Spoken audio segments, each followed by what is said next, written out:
Smart meter જે રીતે અત્યારે ઠેર ઠેર જગ્યાએ સ્માર્ટ મીટરનો વિરોધ થઈ રહ્યો છે, તો હું કહેવા માગું છું જનતાને કે હવે તમે આ ભારતીય જનતા પાર્ટીવાળા જે કોઈ નિયમો લાવે એ હસતા માટે સ્વીકારવા પડશે. અને સ્માર્ટ મીટર એટલે શું છે? બહારની કંપની છે. અહીંયા એક વખત સ્માર્ટ મીટર ફિટ થઈ ગયા પછી અહીંનો એક પણ અધિકારી તમને જવાબ નહીં આપે. એ એમ જ કહે છે કે અમને આના વિશે કાંઈ ખબર પડતી નથી. અને સ્માર્ટ મીટર અચાનક કેમ આવ્યું એની પાછળનું મુખ્ય કારણ હું તમને કહું. અદાણીએ સોલારનો મોટો પ્લાન સ્થાપ્યો છે, સોલાર બનાવવાનું ચાલુ કર્યું છે અને બીજા કરતાં એ સોલાર સસ્તા આપશે. એમાં ફાયદાઓ પણ ઘણા બધા છે, આવું મેં જાણ્યું છે. એટલે ભક્તોના આકાને એમના આકાની કંપની સારી ચાલે, એમનો માલ એમની પ્રોડક્ટ વેચાય એટલે જનતાને રેલો લાવવાનો છે.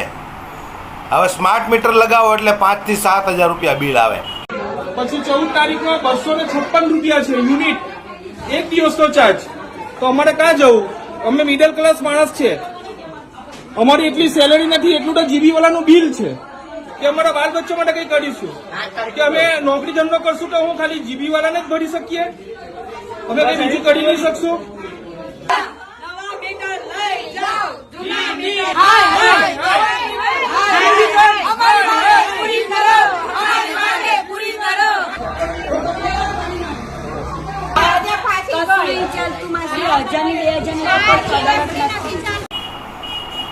તો 105 જણા તો એવા નીકળશે ને કે જે અદાણીનું સોલાર લગાવશે એટલે એમનો ધંધો ચાલ્યો.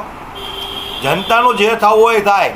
15-20 હજાર રૂપિયા કમાતો હોય, 6-7 હજાર બિલ ભરો, ન ભરાય તો ગરમીમાં રહો, ગરમીથી મરી જાઓ તો ભલે મરી જાઓ, સરકારને કાંઈ લેવા દેવા નથી. એટલે હવે બીજું કે આ સ્માર્ટ મીટરનો વિરોધ કરે એવું કોઈ તમે વિપક્ષ તો રાખ્યો નથી, એટલે વિપક્ષવાળા શું વિરોધ કરવાના છે? અને જે કાંઈ થોડા ઘણા છે વિપક્ષવાળા એ લોકોએ નક્કી કર્યું છે કે આ ગુજરાતની મૂર્ખ જનતા માટે આપણે વર્ષોથી લડતા આવ્યા છે. કોઈ એટલો સાથ સહકાર આપતું નથી, કારણ કે ભાજપથી ડરે છે બધા.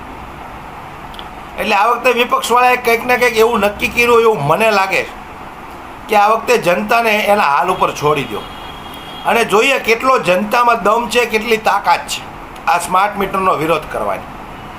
એટલે હવે તમારે પોતાને જાગવું પડશે, તમારે પોતાને રસ્તા પર ઉતરીને આ સ્માર્ટ મીટરનો વિરોધ કરવો પડશે. અને વિપક્ષવાળાએ જે નક્કી કર્યું છે એ બરાબર જ છે, કારણ કે આ 30 વર્ષથી ઊંઘમાં સૂતેલી જનતા આજે નહીં જાગે તો ક્યારે જાગશે? આપણે એવું વિચારી શકીએ કે ભાઈ આપણા શહેર ઉપર તકલીફ આવી તો આપણે શું લેવા દેવા? આપણા ગામમાં તકલીફ આવી તો આપણે શું લેવા દેવા? આપણી સોસાયટીમાં તકલીફ આવી તો આપણે શું લેવા દેવા? નેતાઓ અધિકારીઓ બધા લડી લેશે. પણ આપણા ઘર ઉપર જ્યારે તકલીફ આવી છે તો અત્યારે નહીં જાગો તો આવનારા દિવસોમાં ખૂબ એટલે ખૂબ કપરી પરિસ્થિતિ વેઠવી પડશે તમારે. એટલું યાદ રાખજો. આ સ્માર્ટ મીટર એટલે તમને ખબર છે 10 દીનું 2200 રૂપિયા બિલ આવે છે, મોબાઈલની જેમ રિચાર્જ કરાવવાનું. અને આ કોઈ કંપની અહીંયાની નથી, બહારની કંપની છે. એટલે તમે તમારો અવાજ ઉઠાવતા નહીં શીખો તો મરી ગયા માનજો તમે. એક વખત જો આ સ્માર્ટ મીટર લાગી ગયા એક શહેરની અંદર એટલે જીવવું મુશ્કેલ પડી જવાનું છે. જે લોકો રૂપિયા પૈસાવાળા છે એને તો કાંઈ ફરક પડવાનો નથી, પણ જે લોકો 20-25 હજાર રૂપિયા કમાય છે મહિને એ 6-7 હજાર રૂપિયા બિલ ક્યાંથી ભરવાનો છે? એટલે વિરોધ કરો આ સ્માર્ટ મીટરનો કે અમારે જે જૂના મીટરો છે એ બરાબર છે, બાકી તારા સ્માર્ટ મીટર તારી પાસે રાખ. અને બીજું, અંધભક્તાણીઓ તમે જે પીપુડી વગાડો છો સ્માર્ટ મીટરની એ એક વખત તમારા ઘરે લગાવો એટલે તમને પણ ખબર પડે કે આ સ્માર્ટ મીટરમાં કેટલું બિલ આવે છે. બહુ તમે ભાજપની પીપુડી વગાડો છો ને કે મોદી હે તો મુમકિન હે, તો એક વખત આ સ્માર્ટ મીટર લગાવો પછી એનું રિચાર્જ કરાવો, કેટલું બિલ આવે છે એ તમને ખબર પડે કે પીપુડી જે વાગે છે ને સાહેબની એ પીપુડી તમારી બંધ થઈ જાય.